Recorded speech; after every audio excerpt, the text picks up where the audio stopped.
नमस्कार, कैसे हो आप सभी। नियर स्टडी पर आज की इस वीडियो में आप सभी डीएलएड साथियों का बहुत बहुत स्वागत है। साथियों, अगर आप बिहार डीएलएड प्रवेश परीक्षा 2024 के लिए तैयारी कर रहे हैं तो आज का ये वीडियो केवल और केवल आपके लिए है। और आप सभी से वीडियो शुरू करने से पहले अनुरोध है कि इस वीडियो में बताए जाने वाले एक एक प्रश्न को आप सभी एक नोटबुक लेकर के नोट करते जाइएगा। इस वीडियो के माध्यम से हम आप सभी को बिहार डीएलएड प्रवेश परीक्षा 2024 के पाठ्यक्रम और पिछले 2 वर्षों से लगातार पूछे जाने वाले 150 प्रश्न का सीरीज तैयार किए हैं। और आप सभी को बता दें कि इनमें से 10 प्रश्न ऐसे हैं जो हूबहू आपके डीएलएड प्रवेश परीक्षा 2024 के क्वेश्चन में छपने वाले हैं।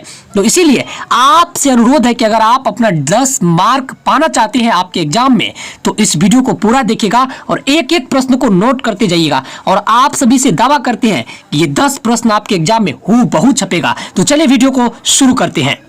प्रश्न ऐसे हैं जो परीक्षा में बार बार पूछे जाते हैं। सबसे पहला प्रश्न देख लीजिए, गर्भाशय में कौन सी पेशी पाई जाती है? गर्भाशय में कौन सी पेशी पाई जाती है? याद रखना आपको आरेखित पेशी पाई जाती है। याद रखना है आपको आरेखित पेशी पाई जाती है। यह भी आपके लिए इंपॉर्टेंट है। अगला प्रश्न इंपॉर्टेंट यह है कि जो है सेस्टेरिन किसकी औषधि है? तो बुढ़ापा रोकने की औषधि है। हालांकि ये उतना इंपॉर्टेंट क्वेश्चन नहीं है। अगला प्रश्न आपका, सूर्य के प्रकाश को संकेंद्रित यानी फोकस करने के लिए किसका उपयोग किया जाता है? ये भी आपके लिए काफी इंपॉर्टेंट है। सूर्य के प्रकाश को संकेंद्रित करने के लिए यानी फोकस करने के लिए संकेंद्रित की जगह आपके एग्जाम में फोकस भी रह सकता है। करने के लिए किसका उपयोग किया जाता है? तो याद रखना है आपको अवतल लेंस का। अगला प्रश्न आपके एग्जाम में पूछे जा सकते हैं कि विद्युत ऊर्जा को यांत्रिक ऊर्जा में बदला जाता है किसके द्वारा? तो याद रखना आप लोग को विद्युत मोटर के द्वारा। अगला प्रश्न है, खाद्य संसाधन तथा संचय द्वारा कौन सा पोषक तत्व अधिकांश रूप में प्रभावित होता है? याद रखना आप लोग को विटामिन। अगला प्रश्न यहाँ पर, भूकंप की तरंगे रिकॉर्ड की जाती है किसके द्वारा? तो याद रखना आपको सिस्मोग्राफ के द्वारा। अगला प्रश्न आपके एग्जाम में वन लाइनर प्रश्न है, इसीलिए 150 प्रश्नों को बहुत ही कम समय में हम कवर करेंगे और आपका भी समय बचेगा और आपका भी तैयारी बेहतर होगा। वीडियो को अंत तक देखिएगा, रिक्वेस्ट है। और वीडियो को एक एक प्रश्न को नोट करते जाइएगा और लाइक करते जाइए। वीडियो को अभी से ही लाइक करते जाइए। अगला प्रश्न है, दूषित जल पीने के पश्चात आप भली भांति किस लक्षण का विकास करेंगे? टाइफाइड। अगर आप गंदा जल पीते हैं, नाली के जल के आसपास बैठते हैं या फिर वहां पर खड़े होते हैं तो उसके दुर्गंध या फिर जल को पीने से तो आपको टाइफाइड का शिकार आप हो सकते हैं। अगला प्रश्न, सभी जैविक वातावरण प्रक्रियाएं, जीन, जलवायु, विभिन्न जलवायु तथा मौसमी दशाएं किस परत पर उत्पन्न होती है? तो देखना आपको ट्रोपोस्फियर यानी क्षोभ मंडल पर। अगला प्रश्न है, पीली रोशनी में एक गहरी नीली वस्तु किसकी दिखाई देती है? आपको याद रखना है भूरी। अब देखिए अगला प्रश्न आपको बता दें कि सूर्य के प्रकाश पृथ्वी तक पहुंचने में कितना समय लगता है? याद रखना आप लोग को 8 मिनट 20 सेकेंड। ये तो लगभग आपको याद ही होगा। अगला प्रश्न है, चलती गाड़ी में बैठे आदमी की ऊर्जा होती है, कैसी ऊर्जा होती है? तो याद रखना गतिज एवं अस्थिज ऊर्जा दोनों। एक तो आदमी बैठे होते हैं वो अस्थिज होते हैं और दूसरी वे गतिज भी होते हैं। यानी अगर वो उतरेंगे तो जिस दिशा में गाड़ी चल रही है उसके विपरीत उसमें भारी झटका लगेगा। अगला प्रश्न है, अल्कोहल का अधिक मात्रा में सेवन करने वाले सामान्यतः किस कारण से मौत का शिकार होते हैं? तो देखिए अगर कोई व्यक्ति अल्कोहल का अधिक मात्रा में सेवन करते हैं, अधिक शराब पीते हैं तो किस कारण से उनकी मौत होते हैं? तो याद रखना आप लोग को सिरोसिस, उनको जो है सिरोसिस नामक कैंसर या फिर बीमारी हो जाती है। अल्कोहल का सेवन करने से उनकी मौत हो जाती है। अब देखिए अगला प्रश्न है, टाइफाइड से शरीर का कौन सा अंग प्रभावित होता है? तो आंत प्रभावित होता है। देखिए अगला प्रश्न यहाँ पर, लेड भंडारित बैटरियों में कौन सा अम्ल प्रयुक्त किया जाता है? आपको ऐसे भी पूछे जाते हैं कि बैटरी में किस अम्ल का प्रयोग किया जाता है? तो सल्फ्यूरिक अम्ल का प्रयोग किया जाता है। अगले प्रश्न की ओर बढ़ते हैं। अगला प्रश्न भी काफी इंपॉर्टेंट है। और देखिए अगला प्रश्न यहाँ पर आपको आ सकते हैं कि दाल किसकी अच्छी स्रोत है? तो प्रोटीन का आ सकता है, ये प्रोटीन है। अब देखिए यकृत द्वारा स्रावित पीत रस कहाँ संचित रहता है? तो पित्ताशय में। अगला प्रश्न यहाँ पर, कैमरे में उपयोग किए जाने वाला लेंस है। आपको पता है कि आपको प्रश्न पूछ सकते हैं कैमरा में किस लेंस का उपयोग किया जाता है? तो यह आपको उत्तल लेंस का उपयोग किया जाता है। इसे भी आप नोट कर लीजिए। अगला प्रश्न यहाँ पर, किस में दर्पण का प्रयोग किया जाता है? यानी कह रहा है कि प्रश्न यह है कि दांतों के डॉक्टर के द्वारा जो है उसको दांत के प्रतिबिंब देखने के लिए किस दर्पण का उपयोग किया जाता है? इस तरह से प्रश्न पूछ सकते हैं आपको। या फिर दांतों के डॉक्टर द्वारा जो है परीक्षाधीन दांत पर प्रकाश संकेंद्रित करने के लिए किस किस्म के दर्पण का प्रयोग किया जाता है? में आपको अवतल दर्पण का प्रयोग। पीतल एक मिश्र धातु है जबकि वायु एक मिश्रण है। या क्या वायु क्या है? एक मिश्रण है। आंख का जो है अंदरूनी पीछे का पृष्ठ क्या कहलाता है? तो दृष्टि पटल यानी रेटिना कहलाता है। अगला यहाँ पर काफी महत्वपूर्ण प्रश्न है, श्वेत रक्त कण कहलाता है क्या? ल्यूकोसाइट। एड्स किसके संक्रमण के कारण होता है? विषाणु कारण। सोडियम क्लोराइड को कहा जाता है टेबल साल्ट। अगला इंपॉर्टेंट प्रश्न है, कच्ची गाजर किसका स्रोत है? विटामिन ए का। अब देखिए लाल रक्त किस में उत्पन्न होता है? तो आपको रखना अस्थि मज्जा में। अगला प्रश्न है, अल्ट्रासोनिक तरंग का मात्रक क्या है? आपको रखना हर्ट्ज। बालकों में अंधता का मुख्य कारण किस चीज की कमी के कारण होता है? तो अगर बच्चा है छोटा तो उसमें क्या होता है? विटामिन ए के कारण उसमें अंधापन आ जाते हैं। अगला प्रश्न यहाँ पर पीयूष ग्रंथि अवस्थित कहाँ है? मस्तिष्क में। अब देखिए जो है डिप्थेरिया बीमारी प्रभावित करती है किसको? गला को। टेलीविजन का आविष्कारक कौन है? जे.एल. वेड। गतिज ऊर्जा का व्यंक है क्या है? 1/2 MB। अगला इंपॉर्टेंट प्रश्न है, ग्रीन हाउस प्रभाव के लिए उत्तरदायी गैस है कार्बन डाइऑक्साइड। ग्लूकोज का रासायनिक सूत्र क्या होता है?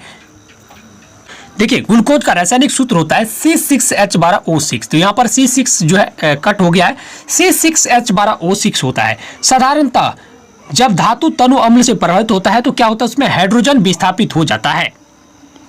ये काफी इंपॉर्टेंट प्रश्न है। देखिए यहाँ पर हाइपरमेट्रोपिया का अर्थ क्या होता है? दूरदृष्टि दोष। अगला प्रश्न है, एनटीपी पर किसी गैस के 1 मोल का आयतन कितना होता है? 22.4 लीटर। एल्केन का सूत्र क्या होता है? CnH2n। अगला प्रश्न है, प्रकाश संश्लेषण की प्रक्रिया में कौन सी गैस बाहर निकलती है? ऑक्सीजन। अगला प्रश्न, कौन जो है शीतर्क जानवर है? छिपकली। अगला प्रश्न, वायुमंडल की जो है निम्नतम परत क्या कहलाती है? क्षोभ मंडल। अगला प्रश्न, सोडियम को जल में डालने पर कौन सी गैस निकलती है? हाइड्रोजन। ये भी काफी इंपॉर्टेंट प्रश्न है। अगला इंपॉर्टेंट प्रश्न है, रक्त का पीएच मान या फिर रक्त का मान कितना होता है? 7.4। अम्लराज में क्या होता है? HNO3+HCl। अगला प्रश्न है, मानव की किस अंग की हड्डी सबसे लंबी होती है? आपको रखना उरु यानी जांग की हड्डी सबसे लंबी होती है। अगला प्रश्न कह रहा है कि प्राकृतिक रबर किस क्षेत्र की प्रमुख उपज है? भूमध्य सागरीय क्षेत्र का। यह भी प्रश्न काफी इंपॉर्टेंट है। काली मिट्टी किस फसल के लिए सर्वाधिक उपयुक्त है? यानी कपास के लिए। अगला प्रश्न है, पौधे की वृद्धि मापने वाले उपकरण को कहते हैं? देखिए क्रेस्कोग्राफ। अगला प्रश्न, समुद्र के पानी में लवणता का कारण है? Sodium chloride. शरीर में पसलियों की हड्डियों की संख्या कुल कितनी है? यानी 24। प्रकाश का वेग न्यूनतम होता है कहां पर? कांच में। अगला प्रश्न, समुद्र की गहराई मापी जाती है फेदोमीटर से। अगला इंपॉर्टेंट प्रश्न जिसे आपको याद रखना है, मोटर वाहन के पीछे दृश्य दिखने वाले दर्पण होती है, क्या चीज होती है? उत्तल होते हैं। अब जो आपको इंपॉर्टेंट प्रश्न याद रखना है, कह रहा है कि मेलाकाइट किस धातु का खनिज है? आपको रखना है किसका? ये तांबा का।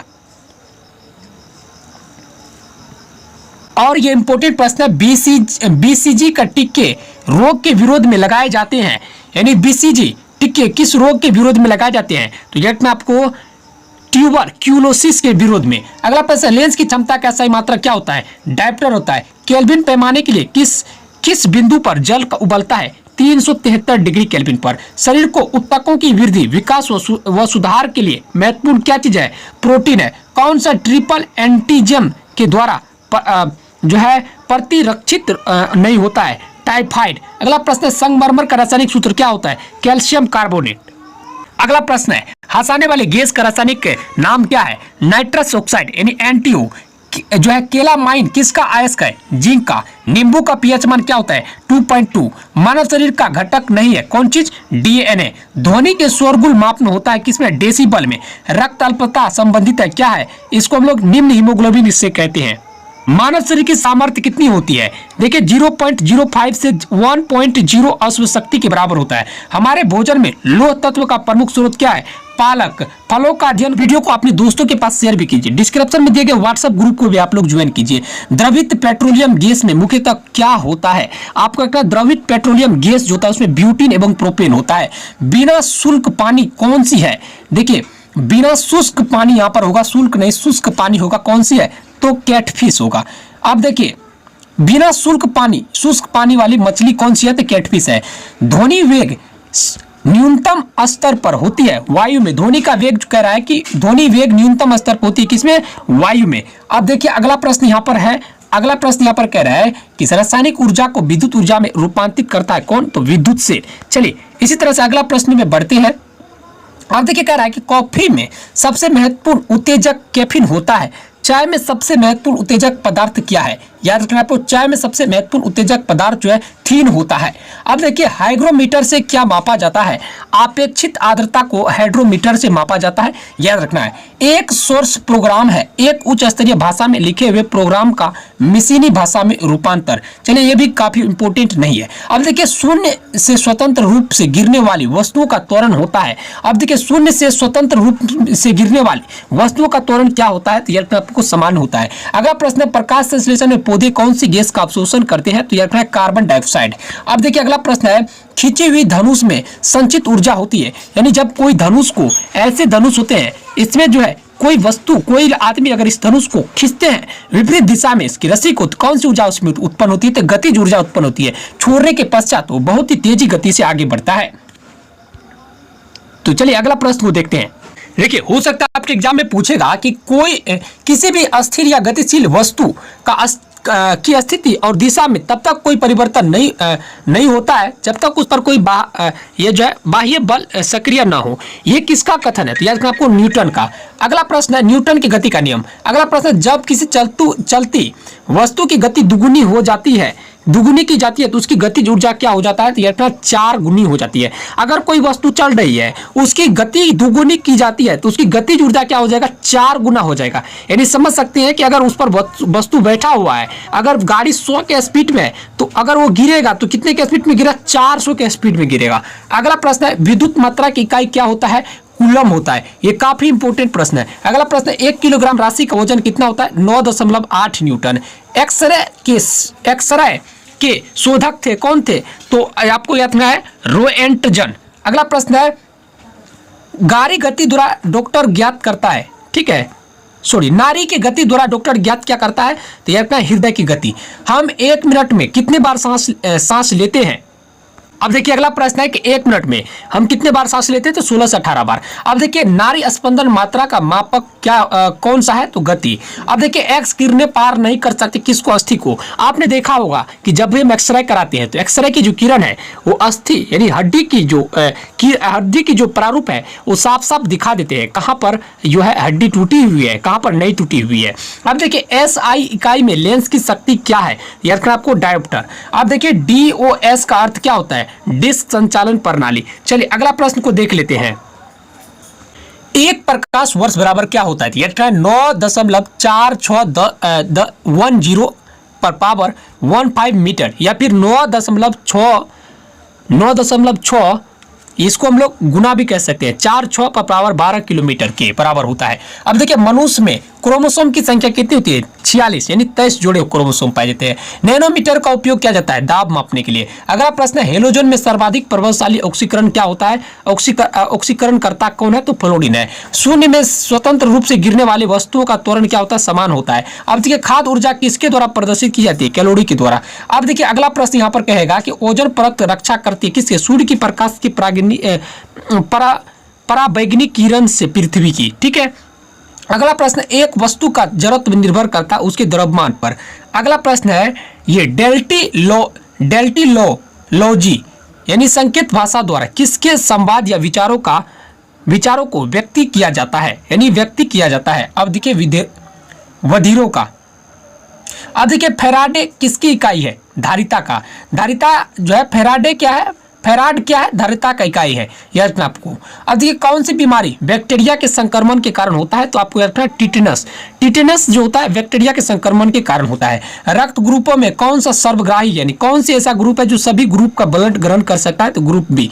अब देखिए मनुष्य की हृदय की गति सामान्यतः स्पंदन गति प्रति मिनट कितना है? तो 72 बार है। अगर आप बिहार डीएलएड एंट्रेंस एग्जाम 2024 के लिए तैयारी कर रहे हैं और अपनी तैयारी को 100% मजबूत करना चाहते हैं तो चक्षु प्रकाशन की इस स्टडी गाइड से जरूर तैयारी कीजिए, क्योंकि ये स्टडी गाइड बिहार डीएलएड के नवीनतम पाठ्यक्रम पर आधारित 100% गारंटेड है। इस स्टडी गाइड में 3000 से अधिक बहुविकल्पीय प्रश्नों का व्याख्यात्मक सहित हल मिल जाएंगे और अलग से 4 सॉल्व्ड पेपर भी दिए गए हैं। इसके अलावा पिछले साल पूछे गए प्रश्नों का हल भी आसानी से मिल जाएंगे। इस प्रकार के प्रश्न पूछे गए थे बिहार डीएलएड प्रवेश परीक्षा 2023 में, जो कि यहां पर आप आसानी से देख सकते हैं। तो देर किस बात की, अगर आप भी अपनी तैयारी को 100% मजबूत करना चाहते हैं तो इस स्टडी गाइड को आप ऑनलाइन खरीद सकते हैं। इसके साथ ही चाकचू प्रकाशन के 2200 प्रश्नों का प्रैक्टिस सेट भी आते हैं, जिसे आप घर बैठे खरीद सकते हैं। तो जाइए, डिस्क्रिप्शन में लिंक दिए गए हैं, आप घर बैठे इस स्टडी गाइड को मंगाइए और अपने तैयारी को 100% मजबूत कीजिए। अब देखिए, किसके कमी से व्यक्ति को घेंगा नामक रोग होता है? तो आयोडीन की कमी के कारण। अगला प्रश्न है, मानव आंख का जो है कैटरेक्ट सर्जरी यानी मोतियाबिंद का ऑपरेशन में सर्जरी क्या निकालता है? लेंस के ऊपर की अतिरिक्त पेशियां। ठीक है। अगला प्रश्न है, मनुष्य कौन मानव शरीर का सर्वाधिक कोलेस्ट्रॉल बनाने वाला स्थान है? तो यकृत। सबसे अधिक कोलेस्ट्रॉल शरीर में कहाँ बनता है? तो यकृत में। अब देखिए, मनुष्य का सामान्य शरीर का ताप क्या होता है? तो 37 डिग्री होता है। अब देखिए, चूना पत्थर डैश तरह के चट्टान है, तो यह एक अवसादी चट्टान है।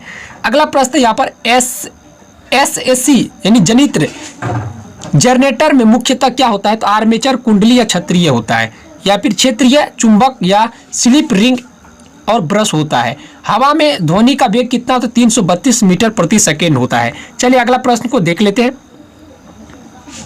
अगला प्रश्न यहाँ पर, ब्लीचिंग पाउडर का आणविक सूत्र क्या होता है? तो CaCO2। इसको हम लोग ऐसे भी सामान्यतः कहते हैं CaOCl2। ब्लीचिंग पाउडर का सूत्र होता है CaOCl2। इसको हम लोग CaOCl2 ऐसे भी हम लोग कर सकते हैं, क्योंकि होल से होल गुना होगा Cl2 होगा। अब देखिए, कौन सा रंग दिए का अधिकतम दर्शनीय देता है? पीला। यानी दिया जो जलते हैं, हम लोग दिया जलाते हैं, कौन सा अधिक जो है उनकी दर्शनता है, यानी दर्शाता है कि दिया सही से जल रहा है कि नहीं, उसका पीला रंग। अगला प्रश्न है, माचिस उद्योग में प्रयोग किए जाने वाला रसायन है कौन सी? Potassium phosphate. अगला प्रश्न है, विद्युत प्रतिरोध मापा जाता है ओम में। अगला प्रश्न यहाँ पर, क्लोरोफॉर्म बनाने के लिए क्या उपयोग में लाया जाता है? तो इथिलीन। अगला प्रश्न है, चांदी का रासायनिक सूत्र क्या होता है? Ag। अगला प्रश्न है, जितनी ऊंची आवाज उतनी ही ऊंची होगी, उसकी क्या आवृत्ति? अगला प्रश्न है, सबसे कम तरंग लंबाई वाली किरणें है गामा किरणें। अगर आपके एग्जाम में पूछ दिया जाए किसके इलाज में जो है केमोथेरेपी का उपयोग किया जाता है, तो यार आपको कैंसर का। हेलोजन जो कांच पर प्रहार करती है क्या है? ब्रोमीन। ठीक है। अगला है, मानव नेत्र की दूरदृष्टि को कहा जाता है हाइपरमेट्रोपिया। मानव नेत्र की दूरदृष्टि को कहा जाता है क्या? हाइपरमेट्रोपिया। यानी किसी मानव में के नेत्र में दूरदृष्टि दोष हो जाता है तो उसको क्या कहते हैं हम लोग? हाइपरमेट्रोपिया। अगला प्रश्न है, एक रूप चुंबकीय क्षेत्र में बल की रेखाएं आपस में डैश होती है, यानी समांतर होती है। अब देखिए, अक्रिय गैस परमाणुओं के सबसे बाहरी कक्षा में कितने इलेक्ट्रॉन होते हैं? 8। कह रहा है कि अक्रिय गैस के परमाणुओं के सबसे बाहरी कक्षा में कितने इलेक्ट्रॉन होते हैं? 8। याद रखना, कितना इलेक्ट्रॉन होते हैं? 8 होते हैं। चलिए अब अगला प्रश्न को देखते हैं जो इंपॉर्टेंट है। अगला प्रश्न यहाँ पर, 1 कूलम आवेश के बराबर होता है 6.2510 पर पावर 18 इलेक्ट्रॉन के बराबर। अगला प्रश्न है, किरणें कारण किसके कारण आकाश नीला दिखाई देता है? प्रकाश के परिकिरण के कारण। संध्यारित्र की धारिता का SI मात्रक क्या है? फैराड। अगला प्रश्न है, पराश्रव्य ध्वनि की आवृत्ति क्या होता है? 20,000 कंपन प्रति सेकेंड से ऊपर होता है। अब देखिए, 100 वाट 250 वोल्ट चिन्हित बल्ब से होकर जो है प्रवाहमान धारा है क्या? तो 4 एम्पियर। अगला प्रश्न, दाब की विमा है ml पर पावर -1 t पर पावर -2। अगला प्रश्न, रॉकेट किस सिद्धांत के आधार पर कार्य करता है? रेखीय संवेग संरक्षण के सिद्धांत पर। अगला प्रश्न, 1 किलोवाट घंटा बराबर होता है 1 यूनिट के बराबर। चलिए अगला प्रश्न को देख लेते हैं। अभिसारी लेंस की फोकस दूरी क्या होता है? तो चीन में वो क्या होता है कि धनात्मक होता है। रडार डैश का प्रयोग करता है? विद्युत चुंबकीय तरंग का प्रयोग करता है। अब देखिए, विद्युत चुंबकीय तरंग एवं प्रकाश तरंग के वेग क्या होते हैं? बराबर होते हैं। अगला प्रश्न है, एनीमोमीटर का उपयोग किया जाता है पवन का वेग मापने में। अगला प्रश्न है, विद्युत रोधी जो है माइका का परावैद्युत गुणांक क्या है? 6.7 होता है। जिप्सम का रासायनिक नाम क्या है? तो कैल्शियम फॉस्फेट होता है। आपके प्रश्न एग्जाम में प्रश्न पूछ सकते हैं कि किसके कारण शरीर में दिल का दौरा पड़ता है? तो याद रखना आपको कोलेस्ट्रॉल के कारण। अगर शरीर में अधिक कोलेस्ट्रॉल हो जाता है कोलेस्ट्रॉल हो जाता है, शरीर में दिल का दौरा पड़ जाता है। गोबर गैस प्लांट में कौन सी गैस उत्पन्न होती है? मीथेन। अगला प्रश्न है, पृथ्वी सूर्य के प्रचुरतम मात्रा में ऊर्जा किस रूप में प्राप्त करती है? ठीक है, तो है देखिए यहाँ पर अवरक्त तथा ताप ऊर्जा के। इलेक्ट्रॉन की खोज किसने की थी? जे टॉमसन। अब देखिए किसी पिंड का गुणधर्म जो विश्व में अपनी स्थिति में स्वतंत्र है, संहति कहते हैं इसे। अब देखिए अगला प्रश्न क्या है, ग्रेनाइट किस में पाया जाता है? तो अग्नेय सेल में। अगला प्रश्न है यहाँ पर, मनुष्य जब सांस लेता है तो औसतन कितना शोर होता है? 0.5 डेसिबल के बराबर शोर होता है। अगला प्रश्न है, उद्योगों में प्रयुक्त रसायनों का प्रचुर स्रोत क्या है? यहाँ पर कोलताड़ है। अगला प्रश्न, सामान्यतः विद्युत बल्ब में भरा जाने वाला गैस कौन सा है? तो ये देखिए यहाँ पर नाइट्रोजन और आर्गन है। अगला प्रश्न है, भविष्य का ईंधन कौन सा है? तो हाइड्रोजन है। अब देखिए प्रकाश संश्लेषण में किसका ऑक्सीकरण होता है? तो जल का ऑक्सीकरण होता है। अगला महत्वपूर्ण प्रश्न है, एक पीढ़ी से दूसरी पीढ़ी में आनुवांशिक सूचना का स्थानांतरण पूरा किया जाता है डीएनए द्वारा। उच्च तापमान किसके द्वारा मापा जाता है? तो देखिए याद करें आप लोग को, पायरोमीटर के द्वारा। अगला प्रश्न है, गतिमान वस्तु में होती है गतिज ऊर्जा, सबसे कठोर धातु क्या है? तो याद करें आप लोग, प्लेटिनम है। आई होप आज का ये वीडियो को पसंद आया हो। अगर वीडियो पसंद आया तो वीडियो को लाइक और चैनल को सब्सक्राइब करना ना भूलें। डिस्क्रिप्शन में दिए गए व्हाट्सएप ग्रुप का लिंक जो फ्री पीडीएफ के लिए दी गई है, उसे आप ज्वाइन करना ना भूलें।